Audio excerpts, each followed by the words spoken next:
Avant de prendre la clé des champs, ils se sont d'abord rencontrés en classe après avoir échangé toute une année sur l'évolution d'un champ de blé, celui de Vanessa Vialette, agricultrice bio depuis 3 ans. C'est désormais l'heure de voir en vrai à quoi ressemble cette fameuse parcelle et où en est la croissance du blé. Voilà, donc tu vois celui-là, il y a encore du vert, la tige est encore verte, donc il n'est pas prêt à être moissonné. Mais d'ici 20 jours, il sera complètement sec.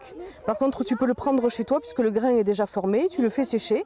Voilà, et d'ici à peu près 20 jours, tu pourras frotter comme ça entre tes mains, faire ressortir tous les grains et tu pourras les ressemer à l'automne. Chacun peut repartir avec son épi et ses grains, à replanter ou non. Ça m'a intéressé déjà de trouver du blé tendre sec, à moitié sec. Et ça me rend content et surtout c'est beau. Sur son exploitation, Vanessa Vialette cultive également du tournesol ou encore du pois chiche.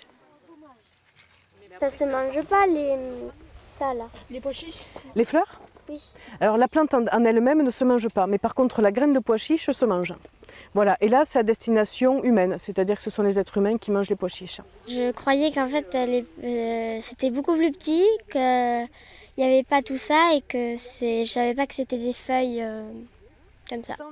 Pour l'agricultrice, cette balade champêtre a une valeur éducative. Ce qui me tenait à cœur, c'était quand même de montrer la diversité agricole voilà, dans le Tarn. C'est-à-dire qu'on a pu voir d'autres cultures. Et je pense que ça leur a plu aussi de voir qu'il voilà, y avait différentes choses qui pouvaient pousser autour de chez eux. Ces enfants sont dorénavant incollables sur les céréales cultivées dans le Tarn.